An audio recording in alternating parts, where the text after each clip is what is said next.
அந்த வாக்குத்தத்தத்தோடு கூட சேர்ந்து தியானித்ததான வேத பகுதிகள் 1ஆம் தேதியோட கூட முடிஞ்சு போச்சு. வந்தவர்களுக்கு அதன் ஆசீர்வாதங்களும் அதன் ஆனங்களும் தெரியும். அதே வசனத்தை இந்த நாளில் நான் உங்களோடு கூட மறுபடியும் நான் தியானிக்க முடியாது. அதே காரியங்கள் அல்ல, வசனம் அல்ல, ஆனால் அதை சார்ந்த இந்த மனித காரியங்களை கத்து நமக்கு போதிப்பார். செப்பனியா தீர்க்கதரிசியின் புத்தகம்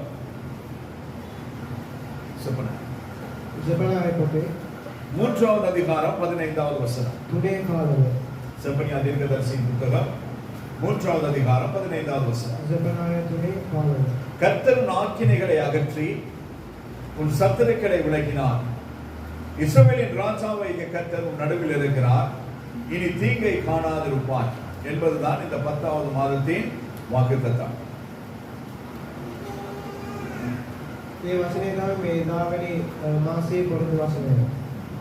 ஆண்டவர் சொல்லுகிறார், கர்த்தர் உன் ஆக்கினைகளை அகற்றி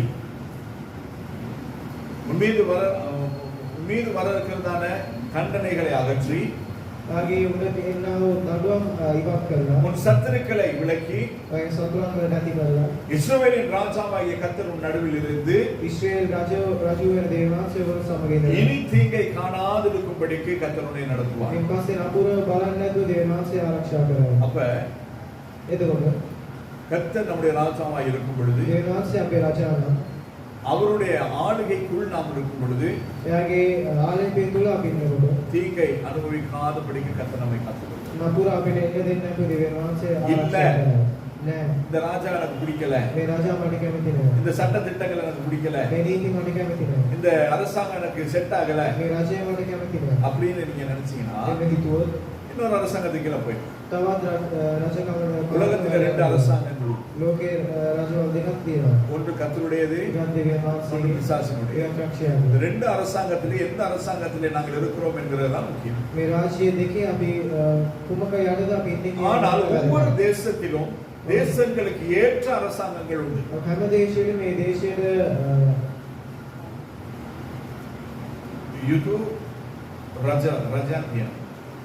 ஆனால் நமக்கு இருக்கிறது ஒரே ராஜா.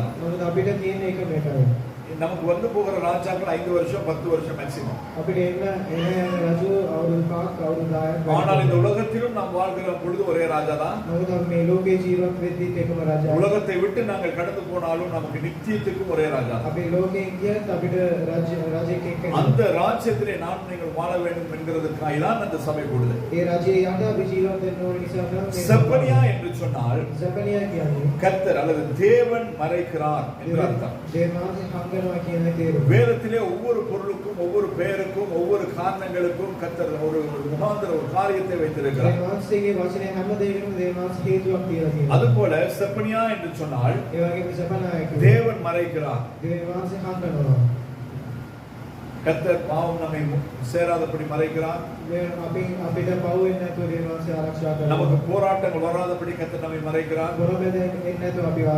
துக்கங்கள் துயரங்களினால் நாங்கள் மூழ்கி போகாதபடி கர்த்தர் நம்மை மறைக்கிறார். சோதனைகள் நம்மை மேற்கொண்டு நம்மை மூழ்கடிக்காதபடிக்கு கர்த்தர் நம்மை மறைக்கிறார். அதுபோல செப்பனியா என்று சொன்னார் கர்த்தர் மறைக்கிறார் என்று அர்த்தம். இந்த புத்தகத்திலே 3 அதிகாரங்கள் தான் உண்டு. பரீட்சை 53 வசனங்கள் இந்த புத்தகத்திலே உண்டு. இந்த 53 வசனங்களிலே 22 முறை கர்த்தருடைய நாள் தொடர்பான சொற்கள் வருகிறதை நாங்கள் பார்க்க முடியும். எதை குறித்து பார்க்க முடியும்? கர்த்தருடைய நாள். கர்த்தருடைய நாள் எப்பொழுது? சீக்கிரமாய் வரப்போகுது. அது எப்போன்னு சொல்லி யாருக்குமே தெரியாது. அந்த நாளிலே வரப்போகிறதான ஆண்டவராய் இயேசு கிறிஸ்துவுக்கு கூட அந்த நாள் எப்பொழுது என்று தெரியாது. அதை பிதாவாகிய தேவன் ஒருவர் மட்டுமே அறிவார். ஆனால் அந்த கர்த்தருடைய நாளை குறித்து 53 வசனங்களிலே 22 முறை அது எழுதப்பட்டிருக்கிறது. அப்ப பாருங்க அது எவ்வளவு முக்கியமா இருக்கிறது. ஆனால் அதை தாண்டி இந்த பூமியில இருக்கிறதான சபைகளாக இருக்கட்டும், ஜனங்களாக இருக்கட்டும், விசுவாசிகளாக இருக்கட்டும், ஊழியர்களாக இருக்கட்டும், கர்த்தருடைய நாளை குறித்து அக்கறை கிடையாது, எதிர்பார்ப்பு கிடையாது, பயம் கிடையாது. அந்த நாள் தான் நம்முடைய நித்தியத்தை அல்லது நம்முடைய முடிவை நிர்ணயிக்க போகிற நாள். நமக்கு ஒரு கேஸ் இருக்குது. அந்த கேஸ் இருக்குன்னா நம்ம எவ்வளவு பதறி இருப்போம். முடிப்பானா இல்லையா, இன்னொரு வாய்தா கொடுப்பானா இல்ல இன்னையோட முடிஞ்சிருமா, இல்லைன்னா அந்த வழக்கில் எனக்கு தோல்வி ஏற்படுமா, அந்த வழக்கில் நான் ஜெயம் பெறுவேனா, இருக்குமா இல்லையா? வழக்குக்கு போக கொடுக்கிற ஒரு சகோதரர் இருக்கிறான். அவங்களுக்கு சம்பந்தமே கிடையாது. ஆனாலும் ஒவ்வொரு மாசம் போயிட்டு வரும். அவங்க போயிட்டு வரதுக்கு ஒரு அமௌண்ட் கொடுக்கணும். இப்ப முடியுமா அப்ப முடியும். வருஷங்களா இருப்பது. இந்த வழக்கு வரும் பொழுதே நம்முடைய இருதயம் எவ்வளவு பதப்பதைகிறது. ஆனால் கர்த்தருடைய நாளை குறித்த பயம் ஒருவருக்குமே கிடையாது. அதை குறித்து சபைக்கு சொல்றதும் கிடையாது. சபையில சொன்னது நிமித்தமாய் போனவர்கள் யாரால்? நேற்று மகனுக்கு ஞானஸ்தானம் கொடுக்கும்போது நான் யோசிச்சேன். நாங்க லட்சங்கள், ஆயிரங்கள், நூற்றுகளுக்கு நாங்கள் ஞானஸ்தானம் ஒரு நாள்ல கொடுக்கிறது கிடையாது.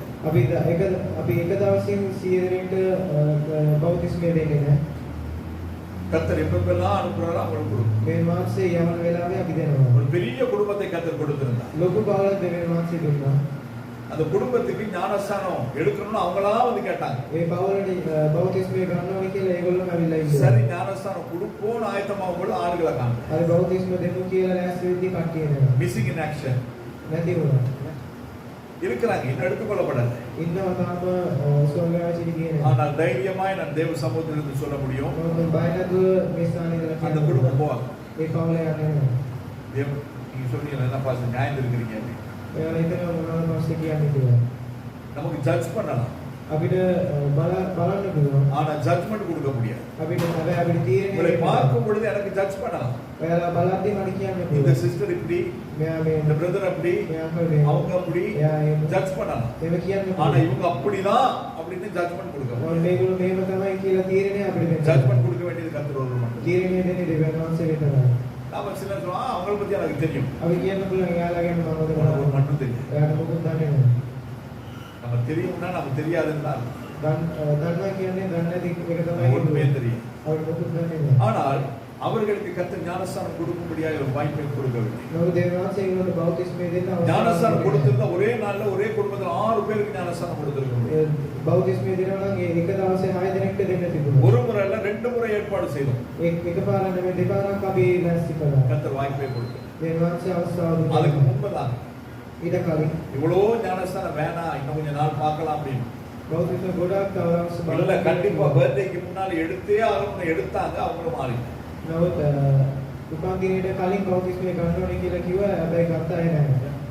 எடுக்காம இருந்திருந்தால் ஆகிடும் ஆண்டுடைய கிருபை அவர்களுக்கு இருந்திருக்கும். எடுத்து கர்த்தரை பிடிச்சிருக்கிறாங்களோ பிடிக்கலையோ தெரியாது,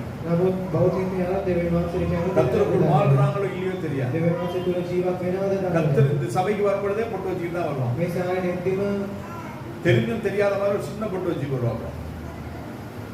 பொட்டு பொட்டு பொட்டு பொட்டு சரியா வச்சுட்டு வருவாங்க. ஆனா அவங்களும் ஒரே குடும்பமா சேர்ந்து ஞானஸ்தானம் எடுக்கணும்னு எடுத்தாங்க. இதெல்லாம் ஏன் சொல்லுகிறேன் என்றால் இதுதான் தேவனுடைய திட்டம். நம்ம சகோதரி வரும்பொழுது ஒரு பெரிய கூட்டமே வந்தாங்க. ඇටේදී ලොකු සෙනගක් ආවා. அந்த கூட்டத்துல இவங்க மட்டும்தான் மீந்திருக்கு.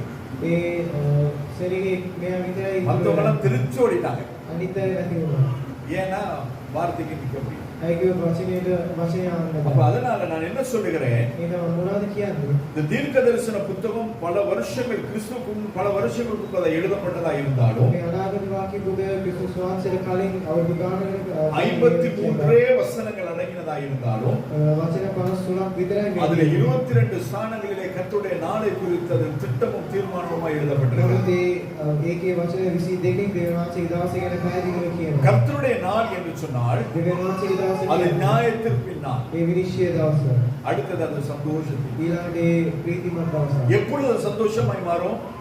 කවදද ඒක ප්‍රීතිමත් දවස? ஆண்டவருடைய வருகையிலே நாங்கள் எடுத்துக்கொள்ளப்பட்டால். දේවාචික ඊමේ අපි කියෝ. அதே சந்தோஷம் நியாயத்திற்கு எப்பொழுது மாறும்? ඒ සතුට විනිශ්චය වෙන්නේ කවදද? நாங்கள் தேவனுடைய வருகையிலே கைவிடப்பட்டால். දේවාචිකේ ඊමේ අත්හැරියෝ. அவர் முன்பதா நிக்க விட்டுறோம். අපි යාගේ ඉස්සරහින් ඉන්නේ. நம்ம எல்லாத்தையும் அந்த ஸ்கிரீன்ல ஓடும். ඒ හැමදේම ස්ක්‍රීන් එකේ දානවා.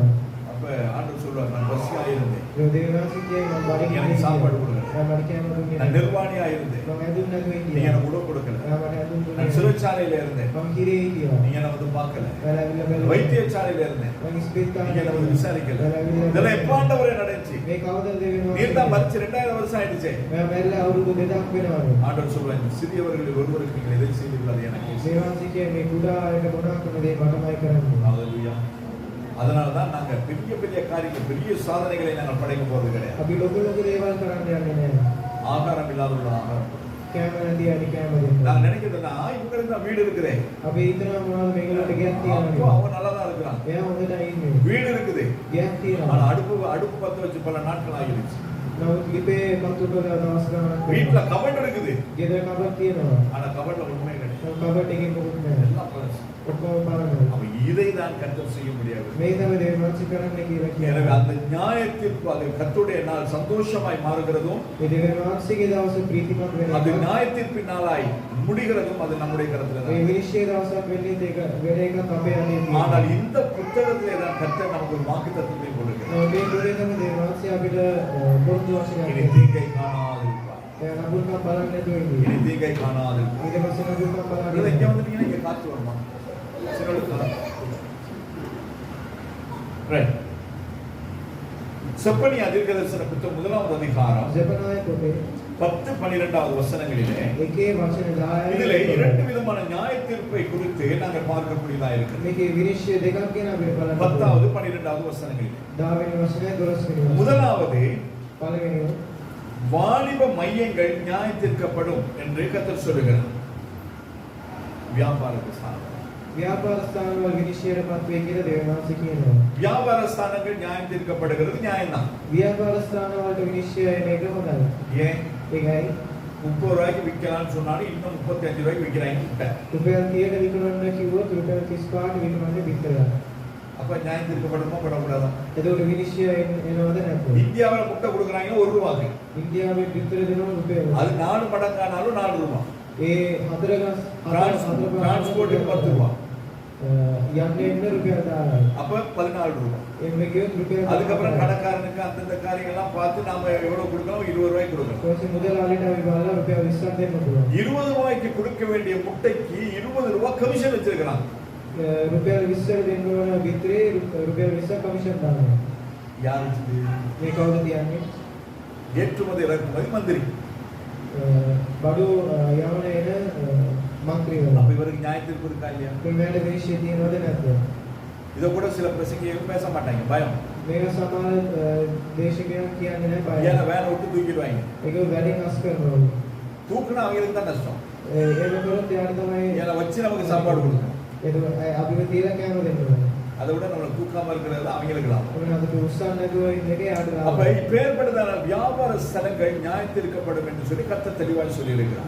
මේ වගේ ව්‍යාපාර ස්ථානවල දෙනවා විනිශ්චය කරයි කියලා වචනේ තියෙනවා. இல்லையா? சரியான நிலுவை இல்லாத இடங்களிலே அது இருக்கிற அந்த ஸ்தானம். හරියට කියන්න නැති ස්ථානවල மிளகுக்கு பதிலா பப்பாளி கொட்டை சேர்க்கிற இடத்துல ගම්විස් වෙනුවෙන් පපාලියට එකතු කරන ස්ථාන வேற வேற வேற வேற ஸ்தான காரியங்களுக்கு சீனிக்கு மெலமைன் சேர்க்கிறது போல සීනි වලට එක එක දේවල් දාන அப்ப ස්ථානය இப்பேற்பட்டதான காரியங்கள் செய்கிறவர்கள் நியாயத்திற்கு உண்டு என்பது அவங்களுக்கும் தெரியும் அது நமக்கும் தெரியும் வேதமும் தெளிவாய் சொல்லுகிறது මේ වගේ කරනාට විනිශ්චය තියෙනවා කියලා ඒගොල්ලෝ දන්නවා අපිත් ஆனால் நாங்கள் කියනවා நாங்கள் நினைத்து பார்க்க முடியாத ஒரு நியாய தீர்ப்பை கற்று வைத்திருக்கிறோம் අපි හිතන්න බැරි විනිශ්චය දෙනවා තවලා තියෙනවා அந்த நியாய தீர்ப்பு என்ன என்று சொன்னால் ඒ විනිශ්චය මොනවාද மத வாணிப நியாய தீர்ப்பு மதம் சார்ந்த நியாய தீர்ப்பு ආගම් ஆகம் வளட்ட இதுவன வினிஷன் எப்படி மதத்துக்கு நியாய தீர்ப்பு வருது කොහොමද ආගමට විනිශ්චය වෙන්නේ எப்படி வருது කොහොමද එන්නේ ஆண்டுடைய வருகை குறித்து பேசுறது கிடையாது මේ මාසික ඊප ගැන කතා කරන්නේ வருகைக்கு தயார்படுத்துறது கிடையாது ඊකට ලෑස්ති වෙන්නේ නැහැ நீங்க செய்த தவறுன்னு சொல்றது கிடையாது කරපු එක වැරදි කියලා உங்களை தண்டிக்கிறது கிடையாது දඬුවම් කරන්නේ உங்களை නැහැ கடிந்து கொள்றது கிடையாது ඔයාලට කියලා දෙන්නේ නැහැ சபை மக்களை திட்டுறது கிடையாது සභාව ජනතාව எப்படினாலும் வா எப்படினாலும் போன்றது කොහොමරි යන්නේ நீ කියලා காணிக்க தசமா கொடுத்தா மட்டும் போதுங்கிறது පාඩුළු දුන්නොත් විතරක් ඇති කියන එක அதாவது உங்களை வைத்து ஆதாயம் சேர்க்கிற சபைகள் ඔයාලා කියලා ලාභ පාන ස්ථානවල இதுவரை நான் யார்த்தையும் தசமா கிடந்து கிடையாது මෙතෙක් මකාගේවත් දසෙන් කොටස් ආන්නේ காணிக்க இவ்வளவுதான் அப்படின்னு சொன்னதும் கிடையாது පාඩුළු මෙච්චරයි කියලා නෑ போன கிழமை காணிக்க எவ்வளவு தோஷம் 1710 ரூபாய்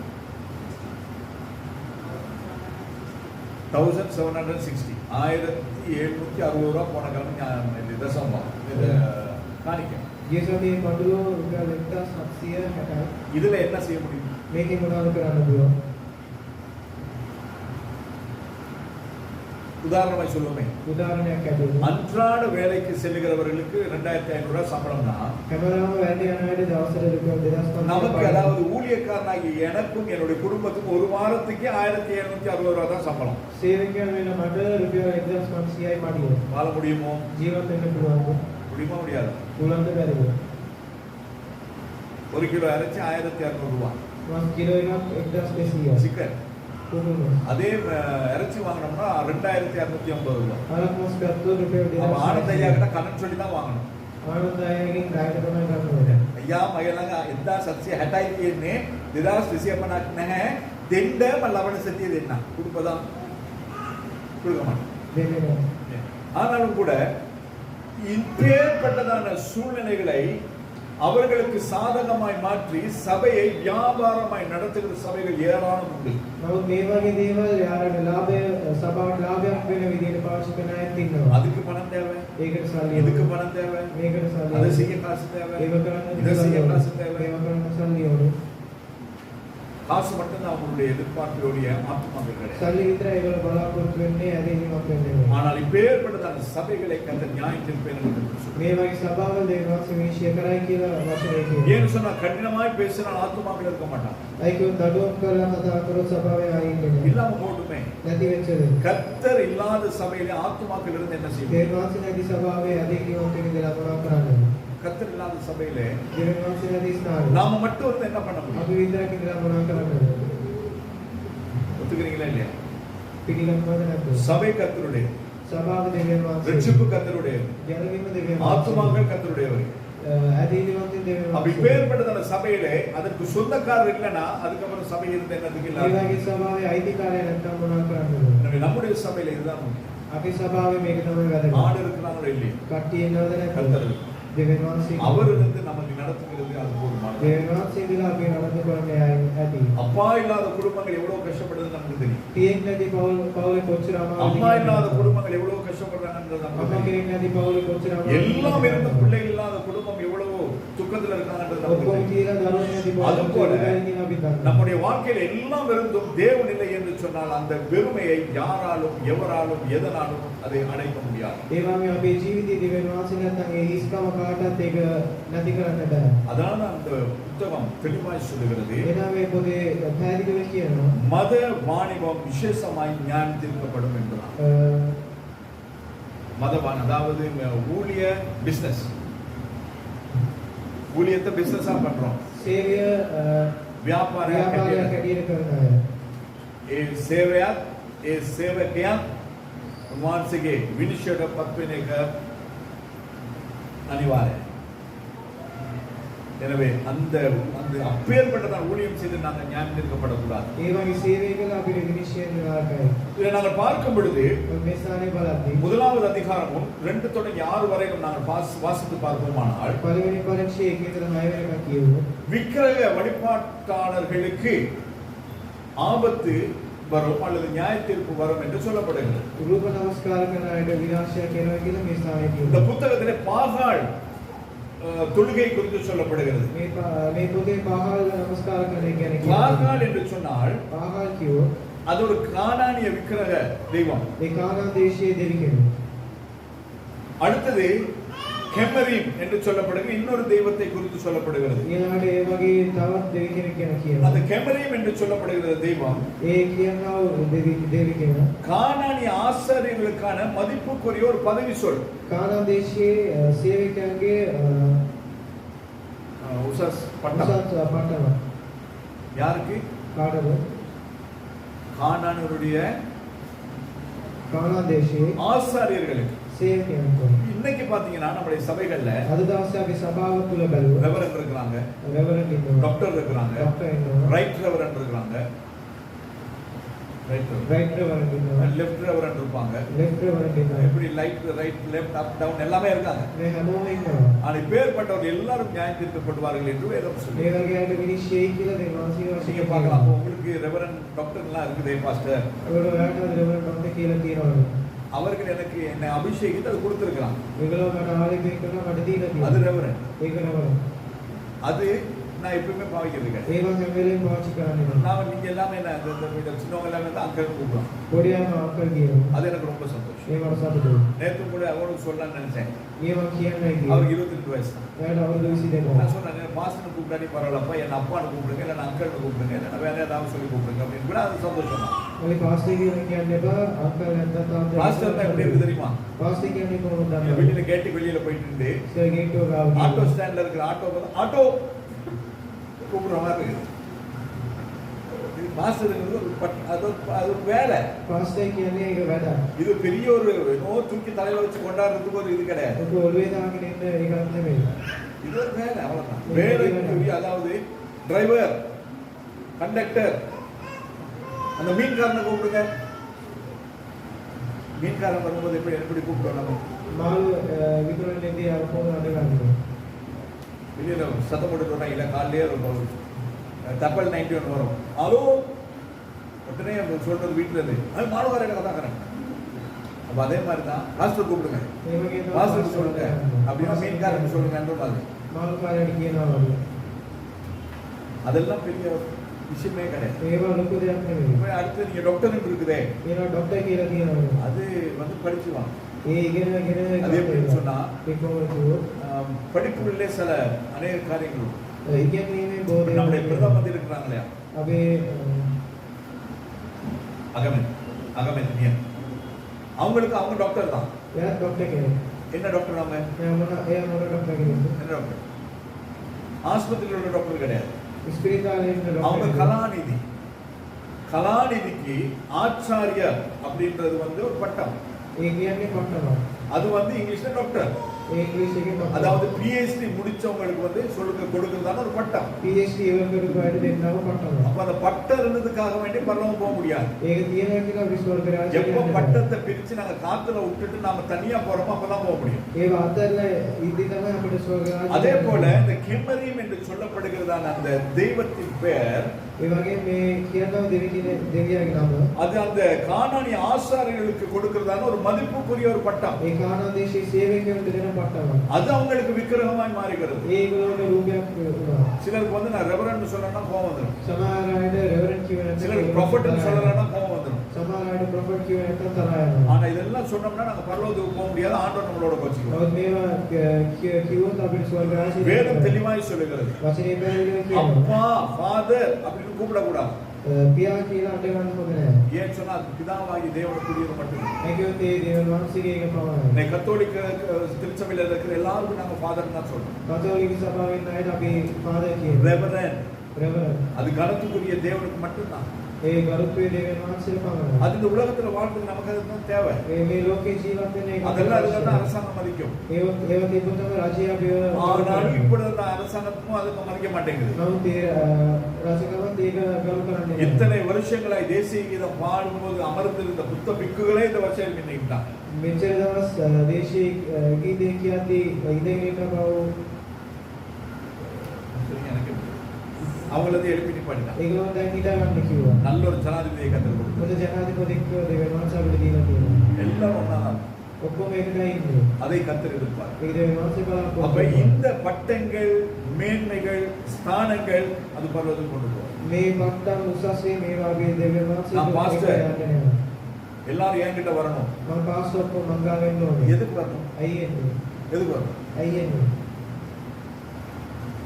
நீங்க எதுக்கு வரணும்? ඇයි එන්නේ? பாஸ்டர் வந்து ஜெபம் பண்ணிருக்கோம். පාස්ටර් ගාව ඇවිල්ලා යාත්‍රා කරලා எனக்கு வந்து ஏன் ஜெபம் பண்ணணும்? මං ගාව ඇවිල්ලා ඒ යාත්‍රා කරන්න ඕනේ. ஆனா எனக்கு வந்து ஜெபம் பண்ணா சோகம் கிடைக்கும்னு சொல்லிருக்காரு. මං ගාව ඇවිල්ලා යාත්‍රා කරලා සුවේ හම්බේ சொல்லிருக்காரு இல்லையா? කියලා කියනවා சொல்றேன். விசுவாசிகளினால் நடக்கும் அடையாளங்களாம். ඇදීදී වන්දයෝ තුලින් සිදුවෙනවා. யாரெல்லாம் கர்த்தராகிய இயேசு கிறிஸ்துவின் நாமத்தினாலே நாங்கள் ஜெபிக்கிறோமோ எங்களுடைய ஜெபத்தை கர்த்தர் கேட்பார். කවුරුකරු යේසුස් වහන්සේ නාමයෙන් යාත්‍රා කරනවා ඒගොල්ලෝ இங்க வர வேண்டிய அவசியம் கிடையாது. මේ ස්ථානයේ உங்களை கொண்டு கர்த்தர் அற்புதங்களை செய்வார். බලාවන දෙවියන් වහන්සේ ආස්කම් කරනවා. ஹalleluya. அப்ப இங்க வந்தாதான் சொல்றது அவசியம் கிடையாது. ඒක මේ ස්ථානයට එන්න ඕනේ කියලාම අවශ්‍යයි. ஆனால் சபைக்கு வர வேண்டும். නමුත් සභාවට එන්න ඕනේ. ஊழியர்களை கனப்படுத்த வேண்டும். සේවකයන්ව ගරු කරන්න ඕනේ. அப்படின்னு வேதம் தெளிவாக ඒ சொல்லுது. වචනේ පැහැදිලිව කියනවා. அதுக்கு மாறி நாங்க போக முடியாது. ඒකෙන් අපිට ஆனால் தனிப்பட்ட விதத்திலே நாங்கள் ஊழியர்கள் என்று சொல்லி மேன்மை பாராட்டும் பொழுது அதற்குரிய தண்டனை கண்டோம். පුද්ගලිකව අපි සේවයන් කියලා අපි උසස් කරද්දී ஆனால் கர்த்தர் நம்மை அழைத்து அபிஷேகித்து உங்களுக்கு பொறுப்பாளர்களாய் வைத்திருக்கிறார். அந்த பொறுப்பை யாருமே இல்லைன்னு சொல்ல முடியாது. நம்ம தேவன் ஆட்சிமா ஆளுப்பே කළා ඔයාලා බලාගන්න කියලා දෙන ඒක වෙනස් කරන්න කාරණා. அதனால தான் நமக்கு பாஸ்டர் ஆண்டவர் ஒரு சபை உங்களை மேய்க்கும்படியாய் உங்களை பராமரிக்கும்படியாய் மேய்ப்பர்களை கர்த்தர் ஏற்படுத்தி ඒ வைத்திருக்கிறார். නිසා තමයි පාස්ටි කියලා දෙ ඔයගොල්ලෝ බලාගෙන දේවන් ආட்சி අපි මේ ස්ථානේ තියලා තියෙනවා. அடுத்தது ඊළඟට வானசேனை. வானசேனை ආසේ සේනාව. அது ஜோதிடம் சூரிய சந்திர வழிபாடு இது தொடர்பான அநேக காரியங்கள் இந்த புத்தகத்தில் சொல்லப்பட்டிருக்கிறது. ඒ ආසේ තියෙන ඒවා නමස්කාර කරන එක ගැන මේ පොතේ තියලා තියෙනවා. பார்த்திருக்கீங்களா? බලන්න තියෙනවා. நாள் பார்க்கிறது, දවස් බලන එක. நேரம் பார்க்கிறது, වෙලාව බලන එක.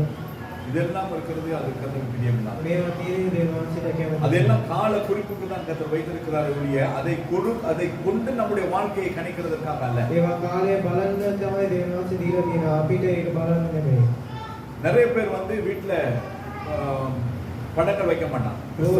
බොහෝ ක්‍රිස්තියානි ගෙදර පිටුව තියන්නේ නැහැ. இயேசு கிறிஸ்துவின் படமோ அல்லது யாவே படங்களோ வைக்க மாட்டாங்க. යේසුස් වහන්සේ පිටුව තියන්නේ නැහැ. ஆனால் ஒரு படம் வச்சிருப்பான். නමුත් එක මේක පිටුවයක් என்ன තියෙනවා. படம்? මොනවාද? ஜெருசலேம். எத்தனை பேர் வீட்ல ஜெருசலேம் படம் இருக்கு? එරුසලම් නගරයේ පිටුවයක් කීදෙනෙක් இருக்கையாளர். ஜெருசலேம் அந்த பட்டணத்துக்கு படம். එරුසලම් නගරයේ පිටුවයක්. இஸ்ரவேல் தேசத்தினுடைய படம் ඉස්රායල් දේශයේ පිටුවයක්. இல்லையா?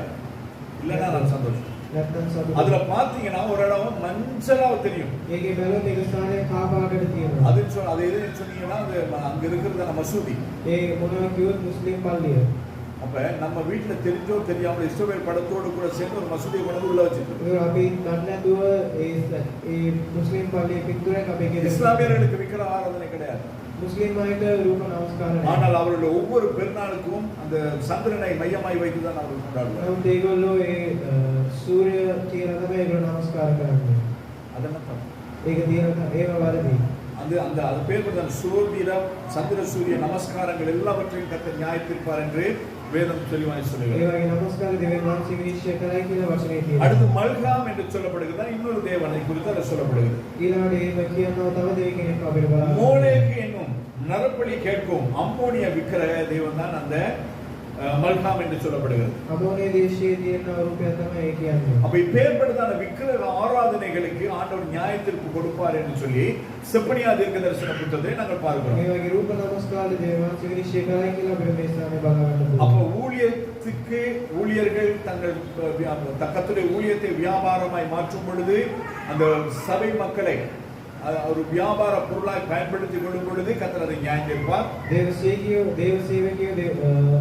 මේ සභාවෙන් ආයව ව්‍යාපාරයක් ලෙස වෙනස් කරන දේවල් වහන්සේ வியாபாரங்களை கர்த்தர் நியாயம் தீர்ப்பார். அநீதியான வியாபாரங்கள். අනීති ව්‍යාපාර දේව වහන්සේ විනිශ්චය කරයි. அடுத்து ඊළඟට செப்பனியா தீர்க்கதரிசன புத்தகம் සෙපනාය පොතේ 1:6 நாங்கள் வாசிக்கும் பொழுது 1:6 අපි බලමු. அந்த வசனம் சொல்லுகிறது, ඒ වචනේ කියනවා கர்த்தரை தேடாதிருப்பதும் அவரை குறித்து விசாரித்து அறிந்து கொள்ளாதிருப்பதும் பின்மாற்றமாயிருப்பது ஒரு தண்டனைக்குரிய காரியம் என்பதாம். දේවාංශව හොයලා බලන්න නැති එක ගඩොමට හේතු වෙච්ච දෙයක් කියලා වචනේ இந்த කියනවා. வசனத்தை வாசிச்சு பாருங்க புரியும். මේ වචනේ කියවලා இந்த බලන්න. வசனம் நமக்கு என்ன சொல்லுகிறது? මේ වචනේ මොනවද කියන්නේ? கர்த்தரை தேடாதிருக்கிறதும் දේවාංශව හොයන්න නැති. அவரை குறித்து விசாரித்து அறிந்து கொள்ளாதிருக்கிறதும் එයාගෙන ආයෙ බලලා දැනගන්න නැති. அது நம்முடைய வாழ்க்கையிலே அது பின்மாற்றத்தை குறிக்கிறது. එයාගේ ජීවිතයේ පසුබැඳීමක් ඒක පෙන්නනවා. நீங்க பின்மாறி இருக்கிறீங்களா இல்லைன்னா ரிச்சுக்குள்ளே இருக்கிறீங்களா? ඔයාලා පිටිපස්සේ ඉන්න නැත්නම් ගැලවීම ඉන්නවද? சொல்லுங்க. தெரியல பஸ் இனிதான் பார்க்கணும். දන්නේ නැහැ පස්සේ මේක පස්සේ තමයි බලන්න ඕනේ. நமக்கு தெரியாது. අපිට දන්නේ නැහැ. அதுதான் பவுலப்ப சொல்றார், நிற்கிறேன் என்று சொல்லுகிற விழாதபடிக்கு பார்த்துக்கொள்ளும். ඒකයි පෞලතුමා කියන්නේ ඉඳගෙන ඉන්න කෙනා වැටෙන්නේ නැතුව බලන්න. நாங்க சொல்ற நிறைய பேர் ரட்சிக்கப்பட்ட அத்தனை வருஷம் ஆச்சு. අපි කියන බොහෝ අය ஞானஸ்தானம் எடுத்த அத்தனை வருஷம் ஆச்சு. ගැලවීම ලැබිලා ஊழியம் ஆரம்பிச்சு இத்தனை வருஷம் ஆச்சு. සේවය පටන් ගෙන අවුරුදු ගණනක් වෙනවා. எத்தனை வருஷமா இருக்கட்டுமே. අවුරුදු ගණනක් වෙච්ච දෙයක්. உன்னை ரட்சிப்பை காத்துக் கொண்டிருக்கிறார். එයාගේ ගැලවීම ආරක්ෂා කරනවා. ඒක තමයි වැදගත්. கர்த்தரை தேடாத பொழுது. දෙවියන් වහන්සේ හොයන්න. கர்த்தரை தேடாமன்னா எப்படி? දෙවියන් වහන්සේ හොයන්න නැතුව කියන්නේ ஞாயிற்றுக்கிழமை ஆராதனை போனாலும் சரி இல்லாட்டியும் சரி. ඉතින් නමස්කාරෙට ගියත් சரி இந்த வாரம் போல தானே நெக்ஸ்ட் வீக் මේ போய்க்கலாம். සතිය කියන හැටි ඊළඟ සතිය. சபையில இருக்கிற மற்ற ஒன்று கூடல்கள் ஜெபம், සභාවේ உபவாச යාත්‍රාව ஜெபம், නිරාහාර சகோதரர்களுடைய ஜெபம், සහෝදරියන් சுவிசேஷ ஊழியங்கள், සුවිශේෂ இதெல்லாம் நாங்க பங்கு பெறாமல் இருக்கிறது. මේවා අපි සහභාගී වෙන්න නැතුව ඉන්නේ. கர்த்தர் எனக்கு என்ன சொல்லுகிறார்? දෙවියන් වහන්සේ මට මොනවද කියන්නේ? கர்த்தர் எனக்கு இந்த நாளில் எதை சொல்ல விரும்புகிறார் දෙවියන් වහන්සේ මේ දවසේ මට මොනවද என்று சொல்லி தேவ சமூகத்தில் அமர்ந்தாமல் இருக்கிறது எல்லாமே நாங்கள் பின்மாறி போகிறோம் என்கிறதுக்கு அர்த்தமாயிருக்கு. ඒ ඔක්කොම අපි ආපසු යනවා කියන එකටයි තේරුම. அதை குறித்து தான் 6வது வசனத்தில் நாங்கள் பார்க்கிறோம். ඒක ගැන අපිට 6 වෙනි වචනේ බලලා ගන්න පුළුවන්. 8வது வசனத்தில் 8 වෙනි වචනය கர்த்தருடைய வார்த்தைக்கு மறைவானவைகளை ஒதுக்கி தள்ளுவோமாக. දෙවියන් වහන්සේගේ වචනේ විරුද්ධව අපි අනික් நம்முடைய කරනවා. வாழ்க்கையிலே கர்த்தருடைய வார்த்தைக்கு புறம்பான காரியங்கள் எத்தனையோ இருக்கிறது. අපි ජීවිතයේ දෙවියන් වහන්සේගේ වචනයට විරුද්ධව ගොඩක් දේවල් තියෙනවා. இருக்குதா? තියෙනවද? இருக்குதா இல்லையா? තියෙනවද නැද්ද? இவ்வளவு බොහෝ දේවල් තියෙනවා. அந்த வசனத்தை வாசிக்கலாம். 8வது வசனத்தை வாசிங்க. අපි 8 වෙනි වචනේ කවුරු හරි කියමු. 1:8. 1:8 கர்த்தருடைய யாகத்தின் நாளிலே நான் அதிபதிகளையும் ராஜகுமாரையும் மறுதேசத்து வசித்திரம் தரிக்கிற யாவரையும் தண்டிப்பேன். என்ன சொல்றாங்க? இந்த வசனம் உங்களுக்கு புரிஞ்சுதா? உங்களுக்கு இதுக்கு முன்னாடி வாசிச்சிருக்கீங்களா? මේ වචනයෙන් තේරුණාද? මේක කලින් කියවලා තියෙනවද? ஆதியாகமே வாசிக்கல, උත්පත්ති පොතේම කියවෙනවා. மத்தேயுவையே வாசிக்கல. මතේ පොතේ அப்படி இருக்கும்போது இங்கேயோ இருக்கிற செப்பனியாவையா நான் வாசிக்கிறது මෙන්න කියන්නේ කොයිදෝ කියන සෙබනාය පොතේ කියවනවා. இல்லையா? வசனம் என்ன சொல்லுகிறது? වචනේ මොනවද කියන්නේ? தெளிவா வாசிக்கிறது. கர்த்தருடைய யாகத்தின் நாளிலே கர்த்தருடைய நியாயத்தீர்ப்பின் நாளிலே நான் அதிபதிகளையும் ராஜகுமாரரையும் ராஜகுமாரரையும் மறுதேசத்து வஸ்திரம் தரிக்கிற யாவரையும் தண்டிப்பேன். யார் தண்டிப்பாரா? எத்தனை பேர் நீங்க ஜீன்ஸ் போட்டு வந்திருக்கீங்க? කියවෙනින් අද සහෝදරයෝ. දෙකක් ஜீன்ஸ் யார் தேசத்து உடுப்பு? நம்ம தேசமா? நம்ம தேசத்து உடுப்பு எது? දෙඩියම තියෙන අපේ දේශවල நம்ம தேசத்து உடுப்பு எது? අපේ දේශයේ ඇඳුම් මොනවද? ரெட் ஐ ஹெட். இதுவரை நீ யாராவது ரெட் ஹெட்டை கட்டிருக்கீங்களா? சொல்லுங்க. இன்னைக்கு வரை போட்டுட்டு இருக்கிறது லெகின்ஸ். அது யாரு? அது பொம்பையில் உள்ளவங்க போடுறது. என்ன காலப்பா என் தொடையை பாருங்க காட்டுறதுக்கு போடுறது. அதுதான் நம்ம போட்டுட்டு தெரியும். அது யார் போடுறதுன்னு சொன்னா அந்த ரெட் லைட் ஏரியான்னு ஒன்று இருக்கு பொம்பையில, அங்க உள்ளவங்க போடுறது. அதெல்லாம் போயிட்டு இப்ப லெகின்ஸும் கிடையாது, டைட் ஸ்கர்ட்டும் கிடையாது, ஒண்ணுமே இல்லாம நின்றுட்டு இருக்காங்க. அப்படி நிக்கணுன்றதுக்காக தான் இலங்கையிலையும் ஓரின சேர்க்கையை சட்டப்பூர்வமாய் அனுமதிக்க வேண்டும் என்று சொல்லி கேட்டுக்கொண்டிருக்கிறார். இப்படி இருக்கும் பொழுது கர்த்தருடைய நியாயத்திற்கு வருமா வராது? මෙම තියෙද්දි දෙවියන් වහන්සේගේ විනිශ්චය ඒද නැද්ද? வசனம் தெளிவாய் சொல்லு. වචනය පැහැදිලිව ராஜாக்களை நியாயம் தீர்ப்பேன், රජුගේ විනිශ්චය அதிபதிகளை நியாயம் தீர்ப்பேன்.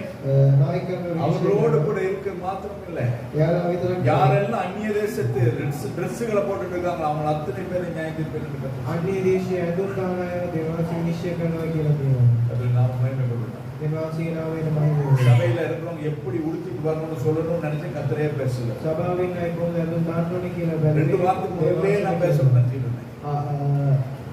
සාදි දෙකකට කලින්ම කියන්න ඕනේ කියලා බැලුවා. நம்முடைய ஆடைகள் நேர்த்தியா இருக்கு, අපේ ඇඳුම් හරි ආකාරයට තියෙන්න ඕනේ. ஒழுக்கமா இருக்கு, හරි ආකාරයට மற்றவர்களை சுண்டி இழுக்கிறதா இருக்கு. අනිත් අවශ්‍යම විදිහට තියෙන්න ඕනේ. அவன் சொன்னா நல்லா மூடித்தானே உடுத்திட்டு இருக்கோம், අපි කියන්න පුළුවන් සංකලනේ දාන්නේ. அப்படிதான் நினைக்கிறோம். ඒකයි අපි ஆனா හිතන්නේ. அப்படி கிடையாது. නමුත් ඒක නෙමෙයි. கேட்டா என்னது போட் கட்டுப்பாங்க கழுத்தை, போட் கட்டா என்ன குனிஞ்சு அப்படியே உள்ள அவ்வளோ அந்த சராசரங்களும் அப்படியே தெரியும். ஸ்டைல் இது இந்த கட்டுக்கு பேர் அதான் என்ன கட்டு, போட் கட்டா. ஆண்டவர் சொல்ற நியாயம் திருப்பேன். දේවාංශී කියනවා විනිශ්චය කරනවා. நம்ம பிள்ளைய கூட අපේ ළමයි திறந்து விட்டு நெஞ்ச காட்டிருக்கு. எதுக்கு காட்டுறேன்? உள்ளுக்குள்ள விளையாடுனா தெரியுது அவங்க இல்லையே. ஒன்று சதை இருக்கும், இல்லைன்னா எலும்பு இருக்கும். அதை நம்ம எதுக்கு மக்கள் இருக்காங்க? சிலர் பார்த்தீங்கன்னா பைக்கில் போவாங்கன்னா ஸ்லீவ்லெஸ் போட்டுட்டு எதுக்கு? සමහර අය වැලුත් බයික් එකේ අම්මා வீட்டில் போட දාගෙන வேண்டியது ரோட்ல போட்டு எடுத்துக்கிறாங்க. ගෙදර දානවා පාරේ දානවා. ஆண்டவர் சொல்லுகிறார் நியாயம். දේවාංශී කියන විනිශ්චය කරනවා.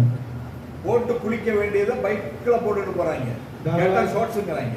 දාලා அது නාලේ ஷார்ட்ஸ் கிடையாது, அது ஜட்டி. இதெல்லாம் போட்டு ரோட்ல திரிறாங்க. ஆண்டவர் சொல்றாரு நியாயம்.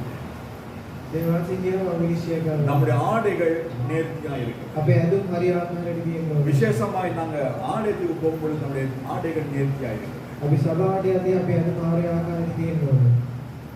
யார் சொன்னாங்களே, நேற்று ஜோஷியோ சொன்னாங்க, அண்ணே கிளாஸுக்கு என்ன போட்டு போறது, கிளாஸுக்கு போட்டு போற ஷார்ட்ஸான்னு கேட்டாங்க.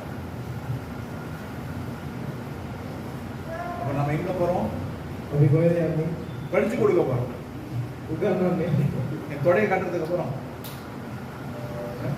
என்னை பார், என் தொடையை பார் அப்படியா?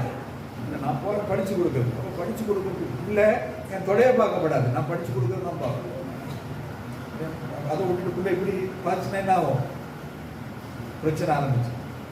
அப்ப இப்பேற்பட்டது காரியங்களுக்கு நியாயத்திற்கு உண்டு என்று சொல்லி 3 அதிகாரங்கள் 53 வசனங்கள் உள்ள புத்தகத்திலே கர்த்தருடைய ஆவியானவர் தெளிவாய் நமக்கு எழுதி வைக்கிறார். මේ වගේ දේවල් වලට විනිශ්චය තියෙනවා කියලා දේවාංශී මේ වචන 53 நாம் நினைக்கிறதுன்னா விபச்சாரம் பண்றவனுக்கு நியாயம் தீர்ப்பு, අපි මොනවද කරන්නේ? வஷ்யாக்கம், වර්ෂය කරන கொலை செய்றவனுக்கு நியாயம் தீர்ப்பு, මරණ අයට තමයි විනිශ්චය. ட்ரெஸ்ஸுக்கு நியாய தீர்ப்பு இருக்கு. ඇඳුමට විනිශ්චය තියෙනවා. கவனமாய் පරිසරයෙන් அதிலே தேவனை ஆராதிக்கிற நானும் நீங்களும் கவனமாய். මේක දේවාංශේ නමස්කාර කරන 12வது வசனம்.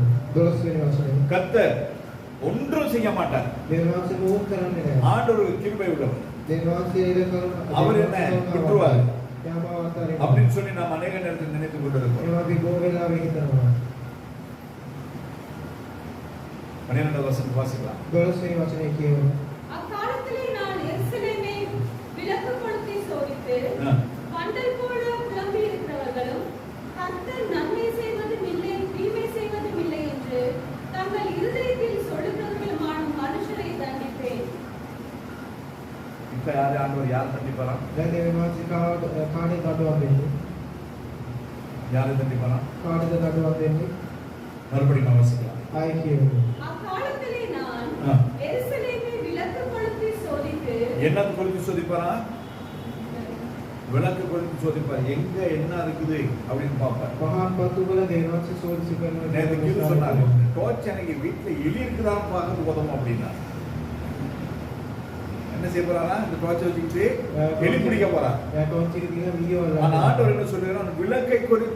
விளக்கை கொளுத்தி நான் சோதிப்பேன். දේවාංශේ කියන පහන් පත්තු වල මම සෝදිසි. ஏற்கனவே ஆண்டவருடைய கண்ணுக்கு மறைவானது எதுவுமே கிடையாது. දේවාංශේ ඇස් වලට அதே ஆண்டவர் விளக்க கொளுத்தி தேட ஆரம்பிச்சாருன்னா எப்படி இருக்கும்? මේක දේවාංශේ පහන් පත්තු වල යන්න පටන් ගත්තොත් මොනවා වෙයිද? அல்லேலூயா. வாய்ப்பே கிடையாது. අවස්ථාවක් නැහැ. எனவே சபை சரியாயிரும். සභාව හරියට ඉන්න ඕනේ. அடுத்த மிகுதியான பகுதி என்ன சொல்லுகிறது?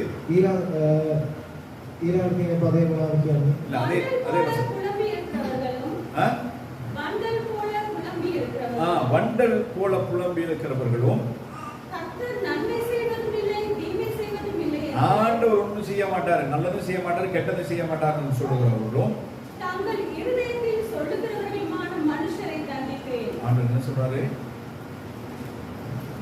இருதயத்திலே சொல்லுகிற வாய்த்தோடு சொல்றது கிடையாது. කටහැල්ල කියන්න ඕනේ නැහැ. ஆண்டவர் செய்ய மாட்டார். වෙනවාස කරන්නේ. நாமே நம்மளை தேற்றுகிறது. අපිම අපිව කතා කරනවා. எப்பேற்பட்டவர்களை கர்த்தருடைய ஆவியானவர் தண்டிப்பேன் என்று சொல்லுகிறார். මේ වගේ අය දෙවියන්සේ නඩුවක් කරනවා කියලා කියනවා. ஹalleluya. புரியுதா உங்களுக்கு? තේරෙනවද? புரிஞ்சாலும் புரியாத மாதிரி தான் இருப்பீங்க. புரியாட்டியும் புரியாத மாதிரியே தான் இருக்கு. තේරුම් නැතත් ඒ විදිහටම ඉන්නේ.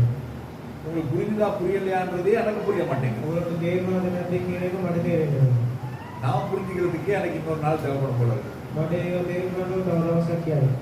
எனவே கர்த்தர் எல்லாவற்றையும் பார்க்கிறார். දෙවියන් හැමදේම බලනවා. ஒண்ணு மாத்திரம் கிடையாது. එක දෙයක් විතරක් නෙමෙයි. அதனால தான் ஆண்டவர் சொல்றார், மனுஷன் முகத்தை பார்க்கிறார், கர்த்தரோ இருதயத்தை பார்க்கிறார். ඒ නිසා දෙවියන් කියනවා அவருக்கு குறைவானது எதுவுமே இல்லை என்பதாய் திட்டமும் தெளிவுமாய் வேதம் சொல்லுகிறது. එයාට හැංගිලා මොකුත් නැහැ කියලා දේවශනේ පැහැදිලිව කියනවා. மூன்றாவது அதிகாரத்தின் 12வது வசனத்தை நாங்கள் இப்படியாய் வாசிக்கிறோம். 3:12 අපිට මේ බලන්න පුළුවන්. உன் நடுவிலே சிறுமையையும் எளிமையையும் மான ஜனத்தை மீதியாக வைத்திருப்பேன். அவர்கள் கர்த்தருடைய நாமத்தின் மேல் என்ன செய்திருப்பாங்களா? நம்பிக்கை வைத்திருப்பார். எங்கள் மத்தியிலே கர்த்தர் யாரை வைத்திருக்கிறாரா? අපි මන්දී දේවන්සේ කාවද කියලා කියන්නේ. யாரை வைத்திருக்கிறார்? சிறுமையும் எளிமையும். කුඩා අයව. நம்மிடத்துல யாராவது பணக்காரங்க இருக்கிறோமா?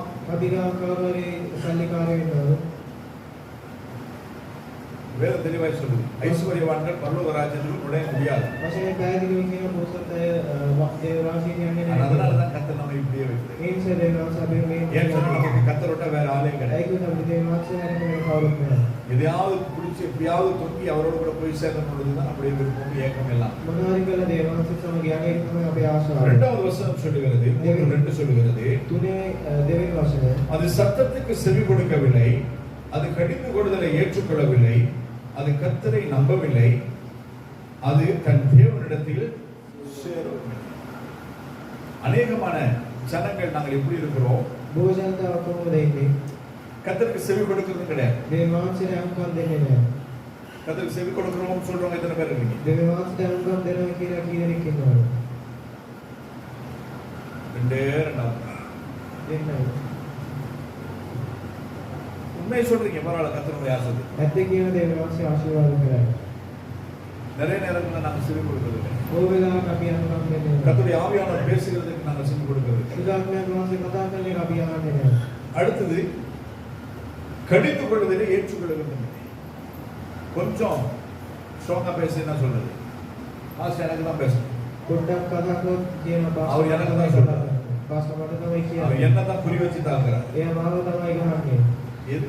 මොකටද? அவன் சொத்தை வாங்கிக்குவான். ආයේ දේපල ගන්නද? பரவாயில்ல. ඔයා ස්වර්ග රාජ්‍යයට அவ்வளவுதான், வேற எதுவுமே கிடையாது.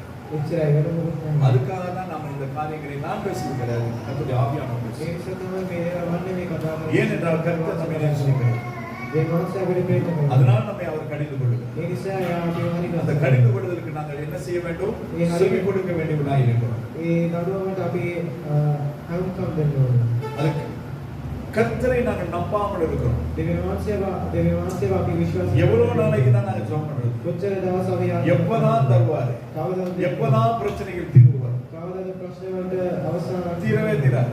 ඒවා ඉවර වෙන්නේ නැහැ. ஆண்டவர் தெளிவாய் சொல்லியிருக்கு, දේවාංශය පැහැදිලිව உலகத்தில் உங்களுக்கு உபத்திரவம் உண்டு, මේ ලෝකේ திடன் கொள்ளுங்கள், நான் உங்களுக்கு உலகத்தை நான் செய்வேன். ලෝකේ ප්‍රශ්න තියෙනවා. ඒවා බය වෙන්න එපා. இப்ப நமக்கு இருக்க பிரச்சனை தீருமா? අපේ තියෙන ප්‍රශ්න ජය වෙනවා. தீருமா தீராது? නැති වෙනවද නැද්ද?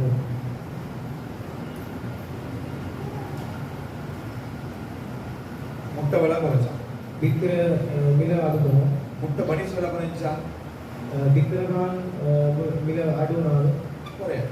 අඩු වෙන්නේ නැහැ. முட்டை கூடுற நேரத்திலே காமுட்டை தான் வச்சான். බිත්තර වැඩි වෙලාවෙත් බිත්තර භාගයක් තිබ්බේ. பாகியமே காலம். කාලා. இப்ப வைக்கிறது அரிக்காலம். දැනුත් කාලා තමයි තියෙන්නේ. அன்னைக்கு நான் போய் கேட்டேன், இப்ப விலை குறைஞ்சிட்டா, இப்பயாவது அரைவாசி முட்டை வைக்கலாமே அப்படின்னு. එදා ඇහුවා මම දැන් මිල අඩු වුණාට கேட்ட அன்னைக்கு பார்த்து அன்னைக்கு செஞ்சதுல அதுக்கு முதல் நாள் செஞ்ச ரோல்ஸை பொரிச்சு கொடுத்துருக்காங்க. ඒව කිව්වා කියලා ඊට කලින් දවස් ඉදිරි වෙච්ච රෝස් එක ආයෙ දීලා තියෙනවා. அப்ப அநியாயம் குறையுமா? එතකොට නපුරුකම් අඩු වෙයි. நம்ம கர்த்தர் நம்முடைய ஜெபத்தை கேட்பாரா? දෙවියන් වහන්සේ අපේ යාඥාව வாய்ப்பே අහනවා. கிடையாது. කිසි அன்னைக்கு ஒரு பாஸ்டர் சொன்னார், පාස්ටර් කෙනෙක් කිව්වා இஸ்ரவேல் யுத்தத்துக்காக நாங்க ஜெபம் பண்ணோம் பாஸ்டர். ඊශ්‍රායල් යුද්ධය වෙනුවෙන් අපි යාඥා කරන්න ඕනේ. எதுக்கு? මොකටද? எதுக்கு ஜெபம்? මොකටද යාඥා කරන්නේ? கடைசி காலத்துல வரணும் ஆண்டவருடைய வார்த்தையை சொல்லியிருக்கிறேன். අවසන් කාලයේ වෙනවා කියලා දෙවියන් அப்ப වහන්සේ இஸ்ரவேல் யுத்தத்துக்காக நீ ஜெபம் பண்றதை விட்டுட்டு ඊශ්‍රායල් යුද්ධය වෙනුවෙන් යාඥා කරන්න. உன்னுடைய ரட்சிப்பை காத்துக் கொள்றதுக்காக ஜெபம் பண்ணு. ආගේ ගැලවීම ආරක්ෂාව உன்னுடைய பகுதியில் இருக்கிற ஜனங்கள் ரட்சிக்கப்படுவதற்காக ஜெபம் பண்ணு. පළාතේ ජනතාව உன்னுடைய தேசத்தின் ஜனங்கள் கர்த்தரை ஏற்றுக்கொள்ள வேண்டும் என்பதற்காக ஜெபம் பண்ணு. දේශීය ජනතාවගේ මානසික இவ்வளோ விட்டுட்டு நீ இஸ்ரவேலுக்கு போயிட்டு ஜெபம் பண்றது මේ වාදවල ඊශ්‍රායල් ජනතාවට යාඥා எதுக்கு? කරනවා. මොකටද? ஆண்டவர் தெளிவாய் சொல்கிற நியாய தீர்ப்பு உண்டு. දෙවියන් වහන්සේ පැහැදිලිව කියන විනිශ්චය තියෙනවා. அப்ப இப்பே இவ்வளோ காரியங்களை கர்த்தர் சொல்லியும் நாங்க முட்டாள் மாதிரி ஜெபம் பண்ணிட்டு இருந்துட்டு ஆண்டவர் கேட்கல, ஆண்டவர் கேட்கலன்னா எப்படி கேட்பாரு? මේ වගේ දේවල් දෙවියන් වහන්සේ කියන එක අහන්න නැතුව අපි කරොත් කොහොමද දෙවියන් වහන්සේ අපි යාඥා யுத்தங்களின் செய்திகளையும் கேட்பீர்கள். යුද්ධයේ ඒකේ பிரவൃத்தி ප්‍රෝති ආනවා කියලා වචනේ කියනවා. இதெல்லாம் வேதனைக்கு ஆரம்பம். මේවා වේදනාවට இதெல்லாம் ஆண்டவர் துக்கத்துக்கு முடிவுன்னு சொல்லல. මේවා දුකට අවසන් அவன் කියලා அவ்வளவு சொன்னியும் நம்ம அந்த இஸ்ரவேலுக்காக ஜெபம் பண்ணணும், அமாசுக்காக ஜெபம் பண்ணணும், ரஷ்யாவுக்காக ஜெபம் பண்ணணும்னா இவனை எதுல அடிக்கிறது சொல்லுங்க. මේක කියලා අනිත් දේශවල යාඥා කරන්න ඕනේ කිව්වොත් මොනවද කරන්නේ? கேட்டா நாங்க துருபதேசம் பண்றோம் அப்படிங்கிற අයුවත් අපි වැරදි දේශනා කරන්න කියලා කියනවා. கடைசி நாட்களில் சம்பவிக்க வேண்டியதை கர்த்தர் சம்பவித்து கொண்டிருக்கிறார். අන්තිම දවසේ වෙන්න ඕන දේවල් දෙවියන් වහන්සේ කරනවා. நான் ஆயத்தப்பட வேண்டும், මං ලෑස්ති ஒரு වෙන්න கூட்டத்தை ஆயத்தப்படுத்தும். ජනතාව ලෑස්ති அதை කරනවා. விட்டு நீ இஸ்ரவேலுக்காக ஜெபம் பண்ணி சரி வர. ඒ වෙනකොට ඊශ්වර ජනතාවට යාඥා කරන්න அடுத்து நடக்க போற எலெக்ஷனுக்காக ஜெபம் பண்ணு. ඊළඟට වෙන්න යන ඉලෙක්ෂන් එකේ යාඥා முடிஞ்சா நீ ஒரு வேட்பாளரா நில்லு. නැත්නම් ඔයා ඒ ඉලෙක්ෂන් එකේ ඉන්නවා. நின்று தேசத்துக்கு தான் நன்மை செய்யுங்க. ඉඳලා මේ දේශයට යාපනක් කරනවා. நான் நிக்கிறதா? මං ඉන්නේ කරා. ஜெனியெல்லாம் நின்றாங்கன்னா வர்த்தனையில நல்ல ஓட்டு கிடைக்கும். இல்லையா? அப்ப அவங்க நிற்கும் போது கிடைக்கும். මේ වෙන්නකොට ඒ වහබ්බේ. அடுத்து வேதம் என்ன சொல்லுகிறது என்றால் ඊළඟ වචනේ මොනවද කියන්නේ? 3-4 வசனத்தை வாசிக்கும் பொழுது වචනේ තුනයි. அதற்குள்ளே இருக்கிற அதன் அதிபதிகள் கெர்ச்சிக்கிற சிங்கங்கள், அது நியாயாதிபதிகள் சாயங்காலத்தில் புறப்படுகிறதும் விடியற்காலம் மட்டும் ஒரு எலும்பையும் மீதியாக வைக்காததுமான ஓநாய்கள், அதன் தீர்க்கதரிசிகள் வீண் பெருமையும் வஞ்சகம் உள்ளவர்கள், அதன் ஆசாரியர்கள் பரிசுத்த ஸ்தலத்தை பரிசுத்த குலைச்சலாக்கி வேதத்துக்கு என்ன செய்வாங்களா? அநியாயம் செய்கிறது. அப்ப இவங்களுக்கு நியாயத்திற்கு இருக்கா இல்லை? මේගොල්ලෝට විනිශ්චය තියෙනවද නැද්ද? அரசாங்கத்தில் ஆரம்பிச்சு சபைக்கு வரைக்கும் நியாயத்திற்கு உண்டு என்று கர்த்தர் சொல்றார். රජයේ පටන් සභාව වෙනකම් විනිශ්චය තියෙනවා කියලා දෙවියන් වහන්සේ කියනවා. எலும்பை கூட மிச்சம் வைக்கல தானே. කටුවක් ඉතුරු තිබෙන්නේ නැහැ. ஆனால் ஒரே ராத்திரியில 800 வாகனத்தை கொண்டு வந்து நிக்க வச்சாங்க. දෙකම රාත්‍රියේ වාහන 800ක් මේ ස්ථානයේ තියන්න 225 அரசாங்க மந்திரிகள், මන්ත්‍රීවරු 225 දෙනෙක්, ஆளுக்கு 2 வெஹிக்கிள் 450, එක්කෙනෙක්ට වාහන දෙකක් නම් 450. மிச்ச 450 யார்ද? ඉතුරු 450 කාගේද? அப்ப நியாயத்திற்கு இருக்கா இல்லையா? ඒකට විනිශ්චය තියෙනවද නැද්ද? இதுதான் கர்த்தர். මේක තමයි දෙවියන් වහන්සේ. நம்ம நினைக்கிறோம் வேதம் எல்லாம் ஏதோ ஒரு சம்பவம் අපි කියනවා දෙවියන් වහන්සේ වචනේ නිකන් සිදුවීමක් கர்த்தருடைய කියලා. ஆவியானவர் எழுதி வைத்தது. සුගන්ධ වහන්සේ ලියපු ඒවා. ஒவ்வொருவருக்கும் நியாயத்திற்கு, හැමෝටම විනිශ්චය තියෙනවා. அரசாங்கத்துக்கு மாத்திரமல்ல, රාජ්‍යයේ විතරක් නෙවෙයි. அநீதியாய் செய்கிறவர்களுக்கு மாத்திரமல்ல. අනීති වැඩ කරන අය විතරක් නෙවෙයි.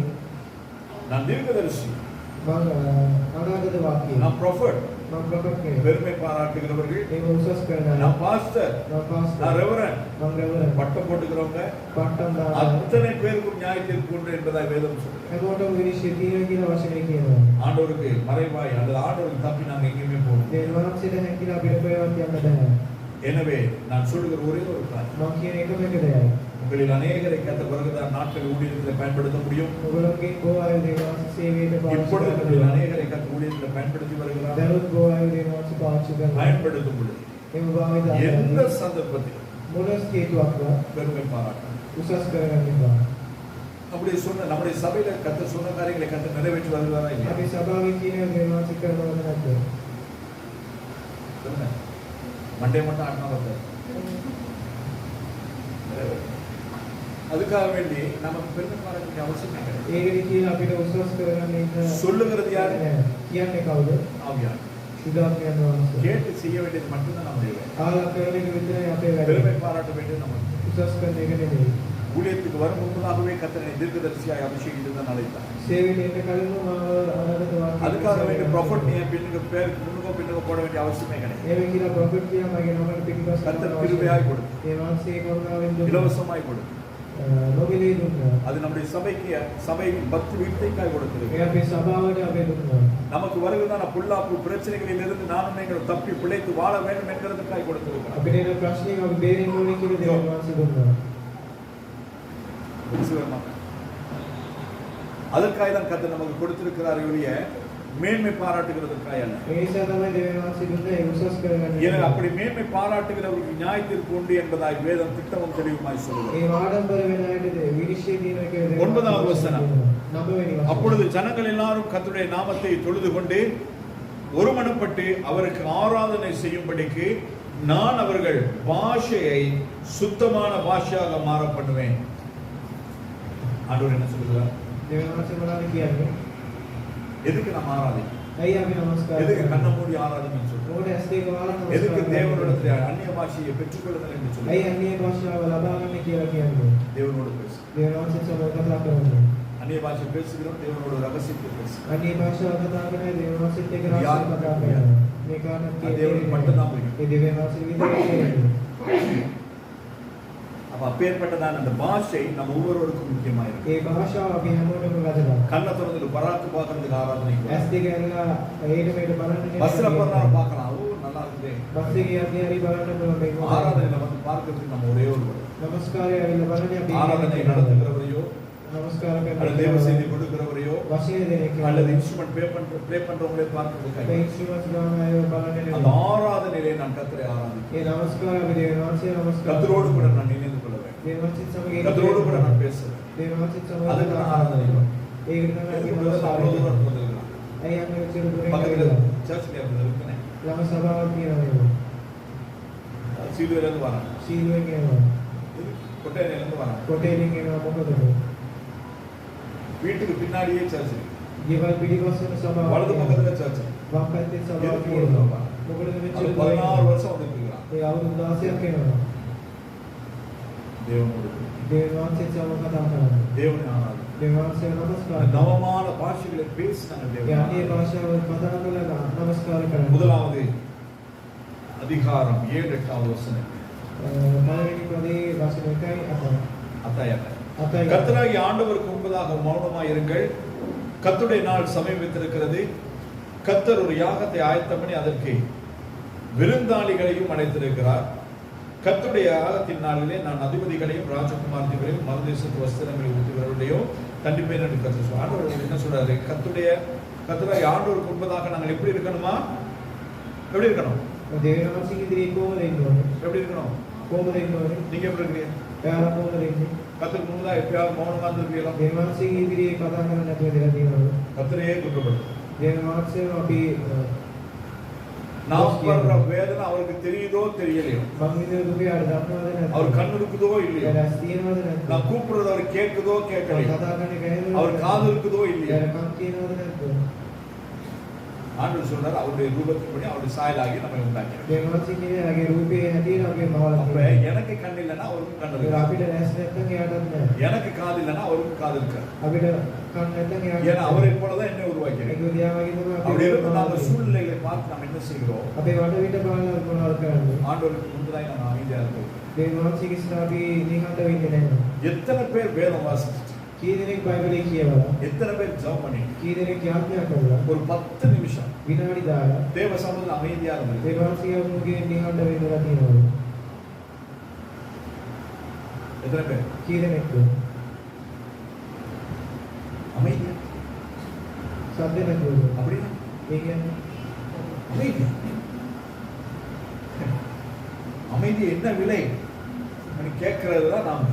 සද්ද නැති එක මිල කිය කියන நம்மகிட்ட தான் அமைதியே கிடையாது. අධිකාව සද්ද ஆண்டவர் சொல்ற නැතුව அமைதியா දේවාසී කියන්නේ தேவனுடைய மௌனமா දේවාසී ඉස්සර කතා කරන්නේ நம்ம නැතුව போனது லொட லொட லொட லொடன்னு ஆண்டவர் எல்லாத்தையும் கொட்டுறது ජීවිතවල දේවාසී அவனை කියනවා பாரு இவனை பாரு நான் அதை பாரு நான் இதை பாரு நான் பக்கத்து வீட்டுக்காரன் அப்படி எதிர்த்து வீட்டுக்காரன் அப்படி எங்க அம்மா அப்படி எங்க மாமி அப்படி எல்லாத்தையும் கொண்டு நாடுறேன் என்ன மட்டும் வச்சிருக்கேன்னு சொல்லி நான் சொல்றேன் දේවාසීලා කියන ඔක්කොම මරන්න ඊශ්වරි මාවිලා ජීවිත என்னால හදලා என்னால வாழ முடியல මේක නිසා මට சந்தோஷமே இல்லாம போயிடுச்சு සතුටම නැති சமாதானமே இல்லாம போயிடுச்சு සමාදානයක් மிச்சமே இல்லாம போயிடுச்சு ඉතුරු වෙන්නේ නැහැ எல்லாத்தையும் தூக்கிடுங்க මේගොල්ලෝ නැති என்ன කරන්නේ மட்டும் வச்சிருக்கேன் මා විතරක් කියන්නේ சொல்லிட்டு இயேசுவின் நாமத்தினால் ஆமென் මේ විදිහට යේසුස් වහන්සේගේ නාමයෙන් ආමේන් ஆண்டவர் சொல்றது යේසුස් වහන්සේ කියන පොඩක් ඉන්න ஏன் தூக்கணும் ඇයි උස්සන්න ඕනේ எதுக்காக தூக்கணும் ඇයි උස්සන්න ඕනේ அவன் ஆண்டவர் நமக்கு ஏதாவது சொல்ல போறார் මේ දේවාසී අපි அது கேட்கறது கிடையாது. ඒව අහන්නේ නැහැ எல்லாத்தையும் நாம அப்படியே சொல்லிட்டோம் ඔක්කොම කියලා අපි යනවා என்னைக்காவது நீங்க 10 நிமிஷம் தேவ சமூகத்தில் அமர்ந்திருக்கீங்க කවදාද දේවාසීගේ අනුගේ විනාඩි 10ක් ඉඳලා තියෙනවා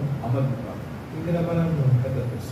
දේවාසී කතා කරනවා அடுத்து என்ன செய்ய போகிறேன் என்பதை கர்த்தர் சொல்லு. ඊළඟට මොනවද කරන්නේ කියලා දේවාසී அந்த பழக்கம் ඒ පුරුද්ද තියෙනවා நாங்கள் வேண்டிக் கொள்வதற்கு முன்பதாகவே நமக்கு என்ன தேவை என்பதை கர்த்தர் அது அறிந்திருக்கிறார். යාත්‍රා කරන්නට කලින් අපිට මොනවද අවශ්‍ය කියලා காக்கை දේවාසී දන්නවා. குஞ்சுகளுக்கு ஆகாரம் கொடுக்க கர்த்தரால் முடியும் என்று சொன்னார். කාකුන්ගේ පැටවල දේවාසී ආහාරය දෙනවා உங்களுக்கு எனக்கு குருபாரா கொடுக்கணும். ඔයාට මට දේවාද නැද්ද ஆனா அதே போய் கேட்டுட்டு இருக்கு. නමුත් ඒකත් ඉල්ල ඉන්නවා ஆண்டவரே நாட்டு அரிசி இப்போ வரமாட்டேங்கிறாங்க என்ன பண்றதுன்னு தெரியல அதை போய் அவர்கிட்ட சொல்லி என்ன பண்றது දේවාසී නාල් වෙන්නේ නැහැ මොනවද කරන්නේ அது அதே කියලා கம்பெனிக்காரங்கிட்ட கேட்கணும் இந்த நாடு என்னது ඒක කම්පැනි කාණ්ඩේ ඇයි නැති நாடோட கேட்கணும் நாடு வரமாட்டேங்கிறாங்க ஆண்டவரே. දේවාසී කාම අපි එන්නේ නැහැ නේ කියලා நாடு வராட்டி என்ன உனக்கு கீழ் சம்பாவை விட்டு கத்தரணும் போச்சு. ඒ වගේම මොකද සම්පාදික දේවාසී அப்ப நம்ம தேவ சமூகத்தில் அமைதியா இருக்கிறதுக்கு நம்ம கற்றுக்கணும். දේවාසී අනුගේ දිහාට වෙන්න අපි ඉගෙන ගන්නවා அமைதியா இருக்கும் பொழுது දිහාට වෙන්නේ தேவன் நான் அடுத்து என்ன செய்ய வேண்டும் என்பதை கத்தர் திட்டமும் தெரியும். මං ඊළඟට මොනවද කරන්න ඕනේ කියලා දේවාසී කතා කරනවා ஹalleluya. ஆண்டவர் வந்து உடனடியே நமக்கு தண்டனை தருகிற தேவன். දේවාසී එකපාරට නඩුවක් දෙන්නේ නැහැ தருவாரா இல்லையா? දෙනවද නැද්ද ஒரு விட்டுவார். පොඩ්ඩක් අතාරිනවා விட்டுட்டு අතාරලා அவருக்கென்று ஒரு நாள் இருக்கு. එයාටම කියලා දවසක් அந்த තියෙනවා நாளிலே கத்தர் நம்மை நியாயம் தீர்ப்பார். ඒ දවසේ අපේ දේවාසී නිශ්චය කරනවා மாட்டை புழுமையோட பொழுது எப்படி விடுவாங்க? හරකට හරකව අතාරින්න කොහොමද දාන්නේ தனக்குள்ள තනකොළ ගන්න எப்படி விடுவாங்க? கழுத்துல நீட்ட கயிறை கட்டி බෙල්ලේ දිග ලනුවක් ගන්න எங்கேயாவது ஒரு இடத்துல கொண்டு ஒரு இதா குச்சி அடிச்சு விட்டுருவாங்க, கட்டி விட்டுருவாங்க. කොහේ ස්ථානයේ ගැටගාන තියෙනවා ஆமா இல்லையா? அந்த அது கயிறுக்கு வரையும் மெயின். ඒ ලනුවේ දිග වෙනකන් එයා තනකොළ කරනවා அதுக்கப்புறம் அப்படியே அது சுத்தி சுத்தி வந்து மேய்ஞ்சிட்டே இருக்கும். ඊවස්සේ ඕක වටයක් කරකිනවා அது தூர கட்டின கயிறு அப்படியே அந்த கந்த சுத்தி சுத்தி சுத்தி சுத்தி வந்து கடைசியில நகர இல்லாத அளவுக்கு வந்து ඒ ලොකු ලනුව දිගට කැරකෙදි වටේ பார்த்திருக்கீங்களா இல்லையா? වෙනවා பார்த்துருக்கீங்களா இல்லையா? බලන්න තියෙනවා இல்லைன்னா உங்களை அப்பவே வேலையை கூட்டிட்டு போயிட்டு அதை போலதான் கர்த்தர் நமக்கு நீட்டமா விட்டுருக்காரு. එතකොට දේවාසී අපේ අතහැරලා තියෙනවා நீட்டமா விட்டுருக்கேன்னு சொல்லி நம்ம இஷ்டப்படி நாங்க மேய முடியாது. අපේ අතහැරලා තියෙනවා කියලා අපි ඕන විදිහට යන්න බෑ நீட்டமா விட்டுருந்தாலும் நம்ம ஒரு இடத்துல அவர் வச்சிருக்கிறார். අපේ කොච්චර ලොකු ස්ථානයක් තිබ්බද ඒ ස්ථානයක් තියෙනවා அதுதான் சொல்றது ஆப்பு. ඒකට තමයි කියන්නේ ஆப்படிச்சு கர்த்தர் நம்ம நீட்டி விட்டுருக்கிறார். சரியா?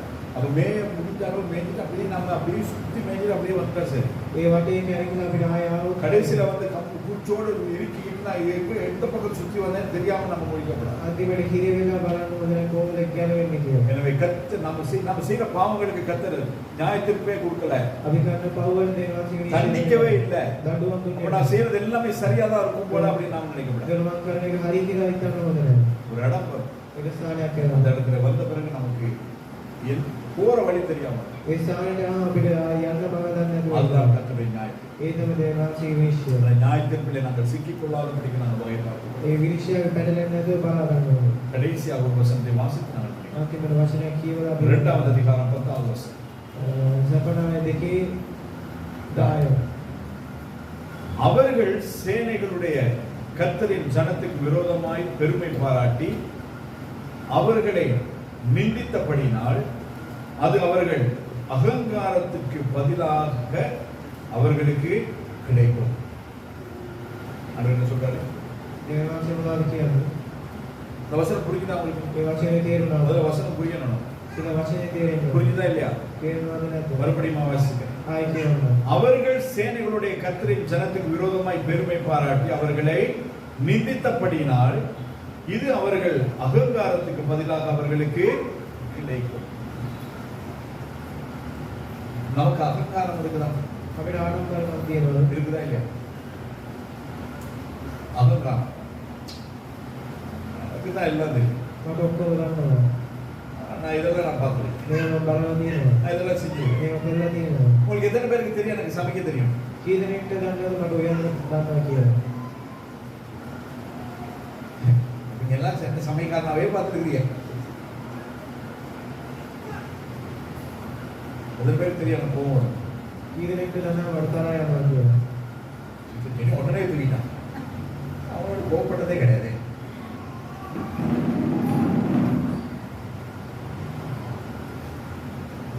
இதெல்லாம் தெரிஞ்சு வச்சிருக்க நல்லது. මේක දැනගෙන ඉන්න එක හොඳයි.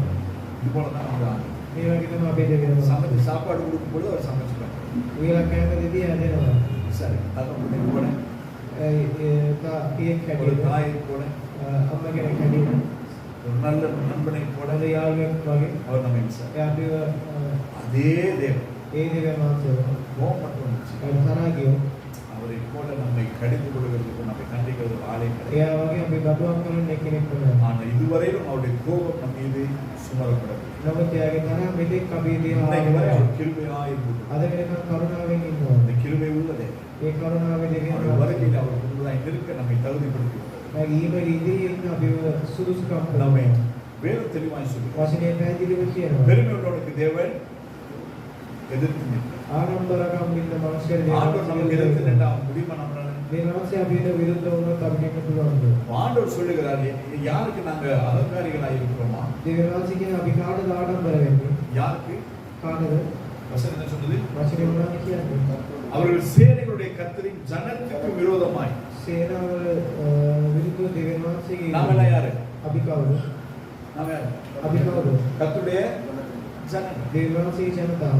கர்த்தருடைய ஜனங்களே දෙවියන් වහන්සේගේ ජනතාව. கர்த்தருடைய ஜனங்களுக்கு விரோதமாய் දෙවියන් වහන්සේගේ ජනතාවට විරුද්ධව இருக்கும் பொழுது ඉන්නකොට எழுது. කොහොමද? கர்த்தருடைய ஜனங்கள் தான். දෙවියන් වහන්සේගේ ජනතාවට ஆனாலும் නමුත් அவருடைய ஜனங்களுக்கு விரோதமாய் ஜனங்களே நாங்கள் முரட்டாட்டம் பண்ணும் பொழுது එයාගේ ජනතාවට ඉදිරි ජනතාවට அல்லது அலங்காரப்படும் பொழுது අද ආඩම්බරකම් වෙද්දී அதனால சபையில ஊழியக்காரன் துறவு விசுவாசம் வரும். ඒක සභාවේ සේවකයා බලන අදී பெருமை பாராட்டுவேன். ආඩම්බර වෙන්න ඕනේ. என்னால முடியும். මට පුළුවන්. என்னால தெரியும். මට දන්නවා. உன்னை விட தெரிந்தவர்களுக்கு එයාට වඩා දන්න අය ඉන්නවා. உன்னை விட தெரிந்தவர்கள். මට වඩා දන්න අය ඉන්නවා. எத்தனை பேருக்கு சைனீஸ் டிராகன்? කී දෙනෙක්ට චයිනීස් ඩ්‍රැගන් දන්නේ? சைனீஸ் டிராகன் ரெஸ்டாரண்ட் தெரியுமா தெரியாது? දන්නවද නැද්ද? என்னுடைய மெனு ஒன்று அதுல இருக்கு தெரியுமா உங்களுக்கு? මගේ මෙලුවෙන්වත් ඒකේ තියෙනවා දන්නවද? பல வருஷங்களுக்கு முன்பதான் අවුරුදු ගානකට කලින්. நான் நினைக்கிறேன் 95 இல்லைன்னா 96 வருஷம் 95 නැත්නම් 96 වෙනි අවුරුද්ද. மத்தியானத்துல அந்த சைனீஸ் டிராகன் ரெஸ்டாரண்ட் மேனேஜரா ஆபரேஷன்ஸ் மேனேஜரா මගේ ස්ථානයේ මැනේජර් කෙනෙක් හැටියට இருக்கும் பொழுது எல்லாம் 3 மணி ஆயிடுச்சு நான் சாப்பிடுவேன். 3 4 මම කන්න. கொஞ்சம் பாஸ்மதி ஸ்டீம் ரைஸ் இருந்துச்சு. පොඩ්ඩක් බාස්මති රයිස් ටිකක් කන්න. கிச்சனுக்கு போய் பார்த்தேன் கொஞ்சம் இறைச்சிருந்தது. උස්සිරි ගිහලා බැලුවා පොඩ්ඩක් මස් තිබ්බා. இறைச்சி ඒ මස් கொஞ்சம் இந்த என்ன சொல்றது பயறு முளைப்பயிறு அது இன்னும் சில காரியங்கள் எல்லாத்தையும் அது என்னென்ன பேர் எனக்கு தெரியாது. ඒ මොනවද කියලා මම හරියට දන්නේ නැහැ. அது எல்லாத்தையும் போட்டு நானா ஒன்று செஞ்சு போட்டு வச்சுட்டு சாப்பிட்டுட்டு ඒ ඔක්කොම දාලා මම කෑම හදලා කනවා ඉතින්. பஸ் வந்தார் බොස් ආවා. இப்பயா சாப்பிட்றா அப்படின்னா දැන් කන්නේ කියලා. இது என்ன சாப்பாடு அப்படின்னு ඒ මොනවද කියලා. நான் சொன்னேன் அரிசியோட ரைஸ் சாப்பிட்றேன். මම කිව්වා මස් එක්ක බත් කනවා කියලා. அவர் என்னோட ரொம்ப நல்லது. ඒ මාත් එක්ක කොහොමද அது යන්නේ? ஒத்துழைப்பு எடுத்து சாப்பிட்டேன். ඒකේ කෑල්ලක් කරන් කෑවා.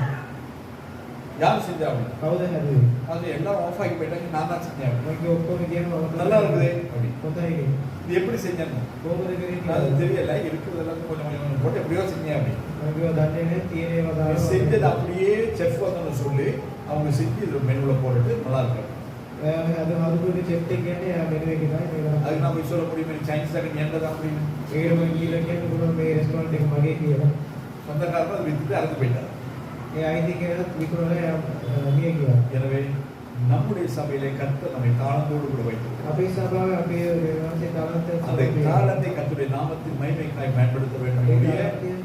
දේවාංශයේ சிஸ்டர் உங்களுக்கு ஒண்ணும் தெரியாது, பிரதர் உங்களுக்கு ஒண்ணுமே தெரியாது. இதை விட நான் நிறைய பண்ணிருக்கேன். கொடுத்து பார்த்தா தான் தெரியும் பண்றது எப்படி. எனவே கர்த்தருடைய ஜனத்துக்கு விரோதம், அதாவது ஜனங்களுக்கு மத்தியில் நாம் அனந்தை பாராட்டக்கூடாது என்பதை வேதம் திட்டமும் தெளிவுமாய்